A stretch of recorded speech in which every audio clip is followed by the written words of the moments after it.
You're listening to Crazy Shit in Real Estate. You'll be amazed at all these wild but true situations that others have found themselves in.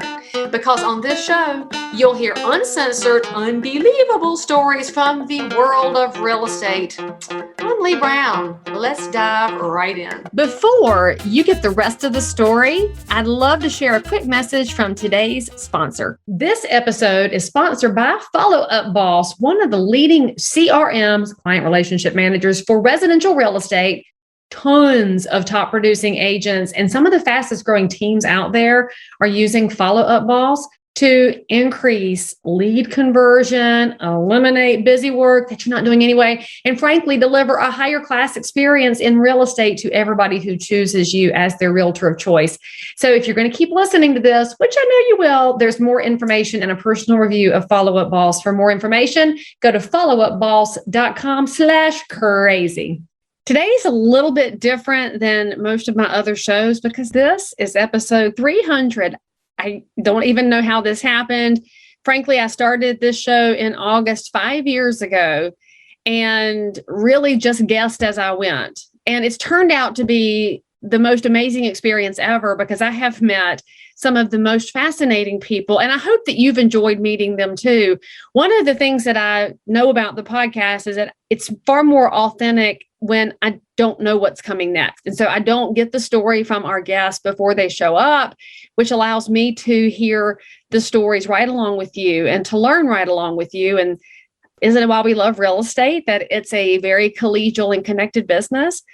So I hope that if you've enjoyed the show for the last 5 years, that you're ready to tell your story too. So please raise your hand and reach out. Now, in the meantime, I have heard from several of y'all. I mean, like a lot of y'all, frankly, I can't put the number on it.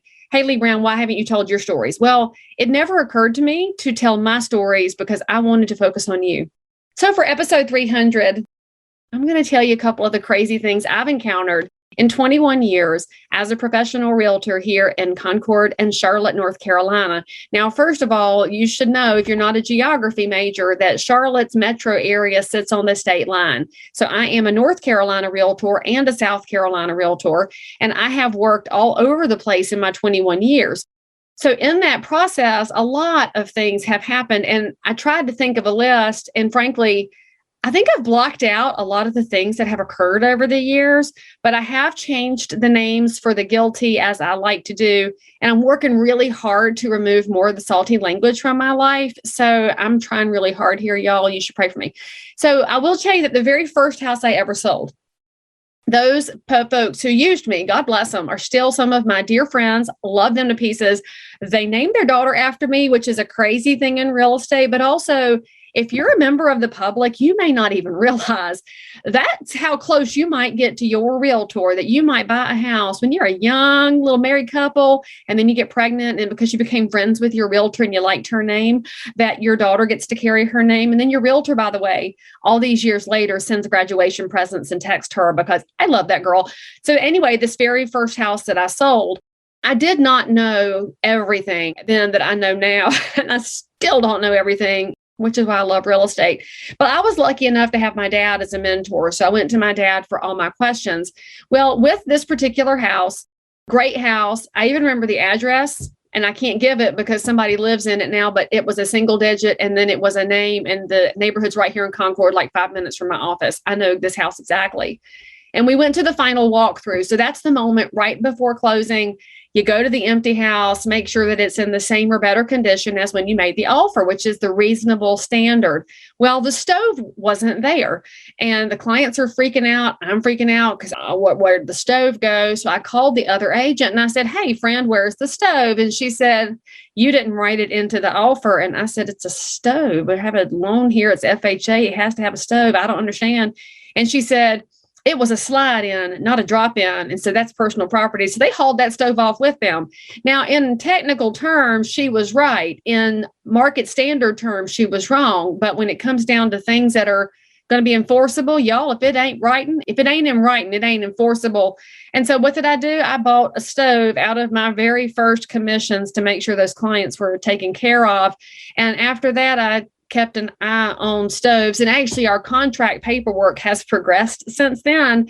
And so now, of course, stoves are in there. They don't just have to be drop-ins to convey with the house.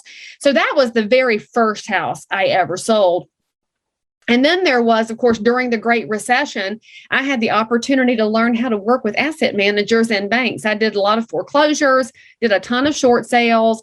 And frankly, my personal goal was to make sure that nobody I had represented in buying a house would go to foreclosure. So I wanted to know as much as possible so I could help as much as possible. Well, my business was growing. And then I got a call from my bank, said, hey, we've got an assignment for you over here on blank lane. And so I said, great. And what you do when you get a bank assignment is you've got to roll over there and verify occupancy. So you've got to know, are there squatters in it who don't own it but have moved in?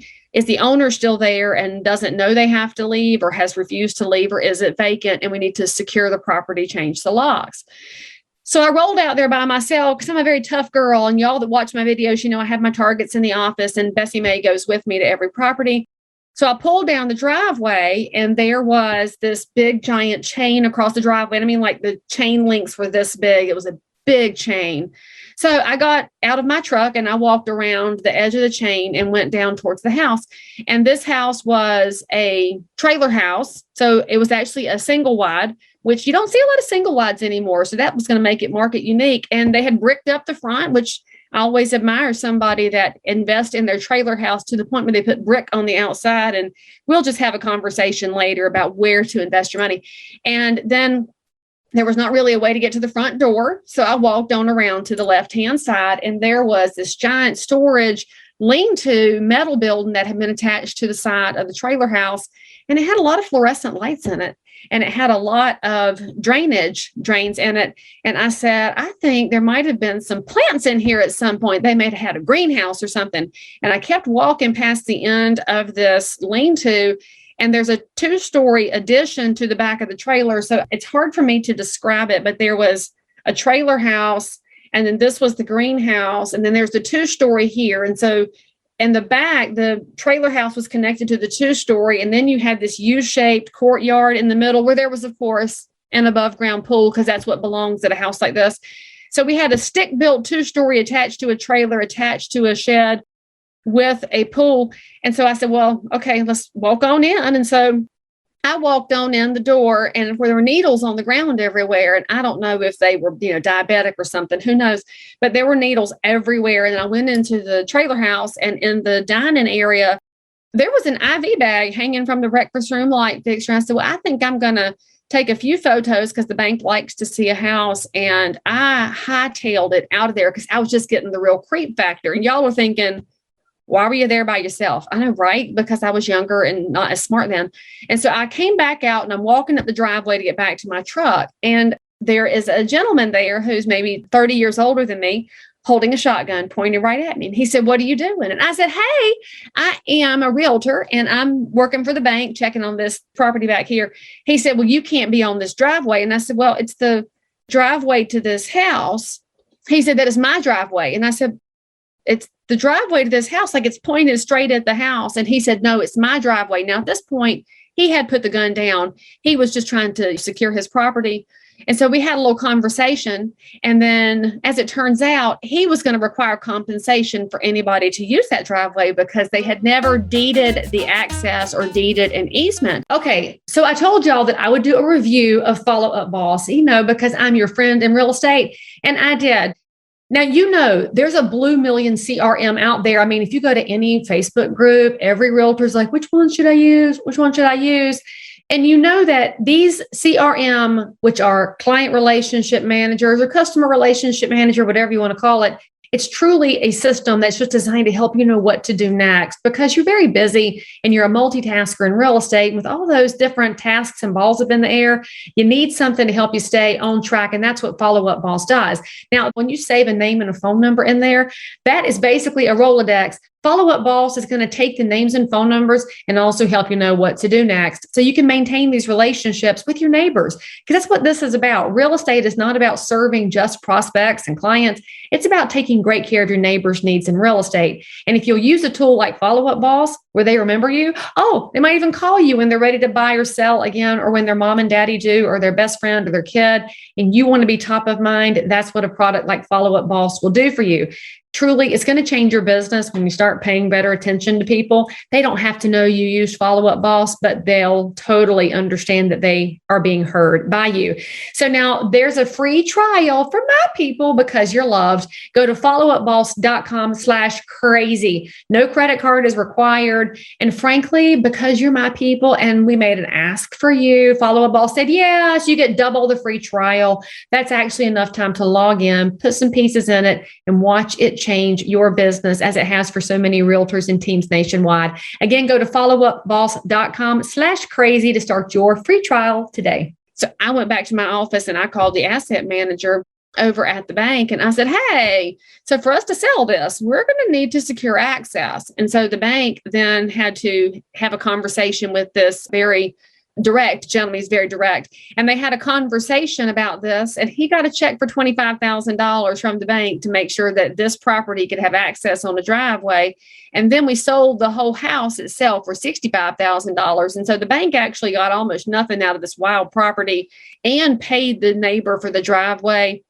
And I don't know who lives on it now because frankly, y'all, I'm afraid to go back over there. So that was a really crazy scenario.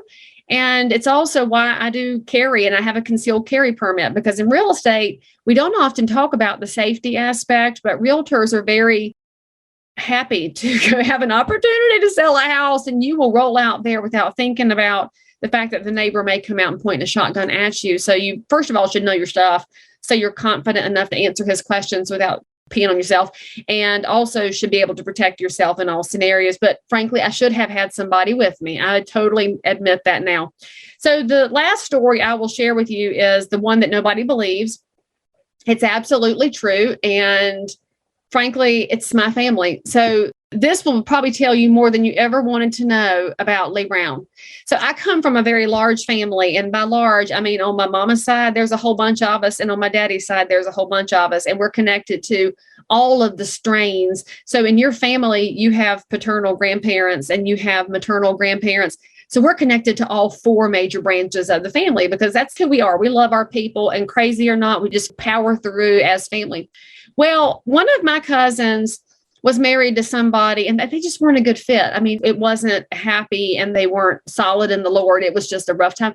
So he killed her, and he didn't mean to, I don't think. I think he was just losing his mind. And so he smothered her, and it was crazy, right? Well, then he freaked out after he'd done it. And so he put her body in the car and hauled her across state lines and dumped her in the river in South Carolina, which, as it turns out, if you didn't know state law, the biggest crime he committed was taking her across state lines. So, of course, he gets arrested, taken to jail. He's still in jail, but for those of y'all that are concerned, he did find the Lord. And this whole thing was just wild, right? So, house is vacant. There's no kids involved, and he's in jail, and she's gone. The police took over the computer and the hard drive, and then they said to him in court, if you'd have just waited 2 more months, she was going to leave you anyway. It was just wild, right? Just a wild scenario. Kind of sounds like a John Grisham or Brad Thor novel, like the beginnings of it. Well, we're going to have to sell the house because he's not coming back to the house, and neither is she. And so my uncle called me and said, we're going to have to sell this house. Come handle this. I said, no problem. So I met my uncle over there, and we, of course, got the house cleaned out and got it ready for the market and put it on the market. Well, with every showing, the next door neighbor would come out, and this neighbor would say to every buyer looking at it, I wouldn't buy that house. He killed that wife in there. And so finally, I was hearing about this from my fellow agents, and I went over to that next door neighbor and I tapped on the door and I said, hey, friend, I'm trying to get you a new neighbor, somebody you could make friends with and be neighborly with. So can you please stop with the craziness so I can get you a person over here? She said, well, they have the right to know. Well, one thing you should know in North Carolina, our disclosure statements don't cover what may have happened in a house or even what happened in a house. It's very caveat emptor, buyer beware. You should probably Google the address of the property you're buying if you are curious about these things or if they matter to you. And so I had to explain to her, I'm like, it's not a disclosure thing and you're not helping anything at all. Well, we did finally get an offer on the property from a single lady and from her agent and got everything worked out, made our way through all of the inspections and contingencies, and we went to closing. Now, at that time in real estate, you would have the buyers and their agent on one side of the table and the seller and their agent on the other side of the table with the attorney at the end. And I really loved real estate back then, y'all, because that was when, okay, so what day is trash day? And here's how to work the gas fireplace. And here's this neighbor. And people would give all kinds of information, exchange phone numbers. I mean, it was very friendly and, well, most of the time, right? So this was very friendly. My uncle was answering what questions he could. And finally, we're sitting at the table and the buyer asked my uncle and me, said, what actually happened? So we just told her the whole story, just like I've told it to you, and, you know, everything that happened and was what it was. It's not like you could go through and hide it. And she sat back, and we were a little afraid that she was going to be nervous enough to stop signing and walk away. But if you're asked a direct question, you should answer it. And she sat back and said, I wish I'd have done that to my ex-husband. And my uncle and I looked at each other and we were like, and her agent went, and then the whole room just started laughing. And I get it. That's very highly inappropriate. And I'm probably going to get a lot of ats and comments telling me I'm cold-hearted and rude. But y'all, sometimes you just got to laugh because life is crazy. And frankly, real estate is life. And by the way, that buyer still lives in that house and she loves it. And for the record, she made friends with that next door neighbor because that's what real estate's life. And I hope you enjoy this podcast as much as I enjoy putting it together. I love real estate. I love it because this is your piece of the American dream when you have the chance to buy and sell real estate, whether it's your first house that you've never had a chance to own something of your own before. Now you have yours, or you're a business owner who's outgrown your garage and now you need a commercial space, or you're a hunter and you need a land where you can go do your hunting in peace. Real estate means different things to different people, but I've yet to encounter anybody for whom real estate wasn't intensely personal and emotional and one of the joys of their life. And I think that's why so many realtors lean into this business, because they love being a part of all of these stories. And sometimes the crazy stories are emotional and heartfelt, and sometimes they're shocking, and sometimes they're just hilarious. But that's also the beauty of America, that there's a different outcome around every corner. But you have opportunities, and you have an opportunity to be a part of something that's different and better than you ever imagined. So I appreciate y'all for being a part of this show for 5 years. I'm excited to see what we do over the next 5. So again, let me know in the comments or over on social media if you would like to be featured, and make sure that you tune in next time. I'll see you right here. Okay, now don't forget to go try Follow Up Boss so that your business can continue to expand in professionalism, and then you can meet some more crazy people yourself. I really appreciate Follow Up Boss sponsoring this episode, but mainly I appreciate them for giving y'all double the free trial time with no credit card required. So make sure you go to followupboss.com/crazy and then let me know what you think. I'll see you guys next time. As always, I'm so super thrilled that you joined in for more crazy shit. And if you're a realtor, investor, inspector, lender, or just a regular human being who happens to have an unbelievable story that you need to tell the world about, or frankly, you just need to one-up the story you just heard, then make sure to DM me on Instagram at Leigh Thomas Brown, or tweet me at Leigh Brown, or frankly, any social network where you hang out. I'm there. And if you had some fun, then you totally want to subscribe so you don't miss out on any future episodes.